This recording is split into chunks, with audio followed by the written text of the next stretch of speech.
everybody. Dr. Tim Newton here again with Inspire Movement PT. Today we're going to talk about a big affliction in our society, and it is the ubiquity of dad sounds. What are dad sounds?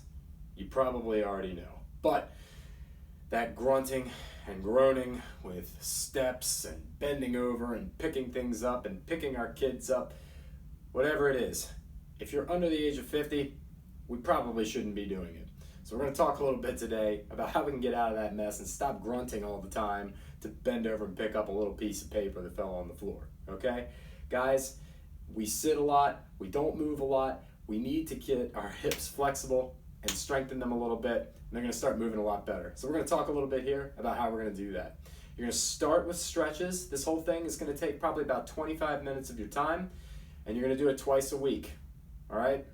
That's your task. Find 25 minutes a week to make this happen. You're going to start moving differently, and you're going to feel a whole heck of a lot better. First thing that we're going to do, get some kind of a roller. It can be a short one or a longer one. And what you're going to do is you're going to start out, if you don't have any knee issues that is, you're going to do an exercise where you kind of throw your leg down. This goes between your legs.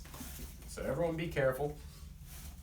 And then what you're going to do is you're going to keep this leg straight, hold this here with your hand, lift the leg up, and throw it down. It might feel a little bit tender on these muscles on the inside. Do the best that you can. The goal is to keep your pelvis pretty still and then throw your leg down so you're kind of mobilizing that ball in the socket. I'm going to put a more detailed video of this in the notes. Okay, it's a hip distraction mobilization. But you're going to do a couple of these, at least 10 on each side. And then what you're going to do, that kind of gets the hips going a little bit. Then what you're going to do is, now that you've sort of done a general stretch for the region, you're going to stretch it to be able to come up this way a little bit better. So we're going to get into a pigeon pose here. If you are too stiff, you can do like a figure 4 sort of stretch like that. But the pigeon pose is like this, where you keep your back leg straight and you sink into it like this. Now, my hips aren't particularly flexible coming up this way, so I'll use that bolster again and push it right down on the top part of my thigh, and I might even sort of wiggle. I want to feel a stretch in the back of my buttock. We got a video for this too, so check that out for more details. So then you're gonna do that pigeon stretch. That'll get you able to come up like this a little bit better. You're already starting to get a little bit better at being able to bend down now after these 2 stretches. If you want to, you can do an IT band roller stretch to get you to come across. I don't put that as high on the priority list, but it can be very helpful. So I'll throw in a link for that too. Big one that a lot of us don't do, especially if we're sitting all the time. We need to stretch these muscles in the front. We need to be able to get our leg to go back behind us. So we're going to do a psoas stretch. We're going to tilt the pelvis like this. Again, I'll throw a link in for this too. You're going to stretch like this, start opening these muscles up. You can change the angle around a little bit if you want to, right? Kind of go in different directions wherever you really feel like the stretch is best felt. Keep that pelvic tilt though as you do it. You can enhance the stretch by also tightening your glute at the same time. That'll really give you that stretch there in the front. So now we've stretched to get the leg back, we've stretched it to go up, and if you do the roller stretch, you're stretching it to go in, but now we want to stretch it to be able to go out. I'll also throw in a video for this. But basically, either standing and stretching like this, and like this, we need to be able to stretch our legs to go out. You can either do that standing, or you can do a kneeling version, or sorry, all fours version, where you're kind of like this, and you just try to get your knees out to the side like that. And then you can sink back into it. This is something a lot of guys really don't enjoy, but with this one, you're just trying to keep your tailbone pointed up. I'll throw links in for all that stuff. So you want to get that flexibility. Once you've got that, you're probably sweating bullets, okay? Hang in there. Now that you're moving well, it's time to re-educate the muscles to be able to fire well so that you can actually perform with the flexibility that you've got. If you just do this stretching, the benefit might last for a day or two, especially if you do a lot of sitting for work. But if you do the exercises right after, you're really integrating and getting your whole system stronger and more flexible, and the benefit will last a lot longer. So what you're going to do after that is just do a couple of squats. Again, I'll throw in a link for this.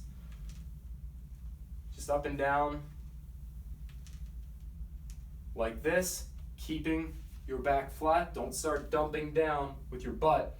Keep the butt pointed up and out, and just go down as far as you can. If it's only down to here, that's fine. And then push the feet into the earth.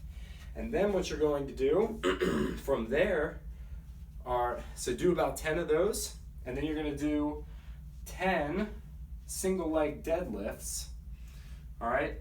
But what you're going to do is you're going to be in the runner position. Oh, excuse me, I'm getting switched up. You're going to go down like this, and then up. Okay, make sure I got room here. Down and up. These are going to be hard at first, but you will get better. The key is to try to keep a flat back. You might not be able to go down quite as far, okay? And then what you're going to do, again, I'll throw in links for all this stuff. What you're going to do after that is you're going to do what's called the cross-country skier. That looks like this. Okay? Down and up, each leg, keeping the weight through the heel. And then after that, darn, I forgot, take like a soccer ball. I'm going to use this peanut thing as my prop.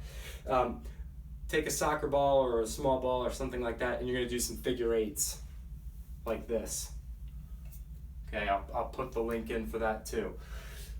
You're going to do about 10 reps of everything on each leg. And the key here is keeping your spine from stooping as you do these things and really pushing into the earth and using your hip muscles, using your glutes.